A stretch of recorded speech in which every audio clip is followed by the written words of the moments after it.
વિસાવદર તાલુકા ગૌ સેવા સમિતિ દ્વારા મામલતદારને આવેદનપત્ર આપવામાં આવ્યું છે, જેમાં સરકાર દ્વારા ગૌશાળા તેમજ પાંજરાપોળને અપાતી સહાયમાં વધારો કરવા માટે તેમજ ભારત સરકાર એનિમલ વેલફેર બોર્ડની તારીખ 3/5/2018ની એડવાઇઝરી મુજબ સહાય આપવા તેમજ શહેરના રખડતા પશુઓને પકડીને જે તે લગતા પાંજરાપોળ કે ગૌશાળામાં મોકલવામાં આવે છે, ત્યારે પશુ રાખવા માટેની જગ્યાનો અભાવ હોય ત્યારે સરકાર દ્વારા જગ્યા તેમજ ઇન્ફ્રાસ્ટ્રક્ચર તૈયાર કરવા માટે સરકાર દ્વારા ગ્રાન્ટ ફાળવવામાં આવે તેવી માંગ સાથેનું આવેદનપત્ર વિસાવદર મામલતદારને આપવામાં આવ્યું છે.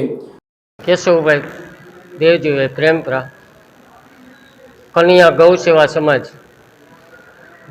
મુખ્યમંત્રી ગૌ સેવા પોષણ યોજનામાં 30 રૂપિયા બરોબર છે, પણ એના આ મોંઘવારીમાં 30 રૂપિયા બરોબર પોસાય નહીં, એટલા માટે સરકારશ્રીને અમારું નિવેદન છે 100 રૂપિયા કરી આપવા નમ્ર વિનંતી. જેમાં વિસાવદર ગૌશાળા પાંજરાપોળ તેમજ તાલુકાની ગૌશાળા ચલાવતા તમામ સંચાલક સહિતના હાજર રહ્યા હતા.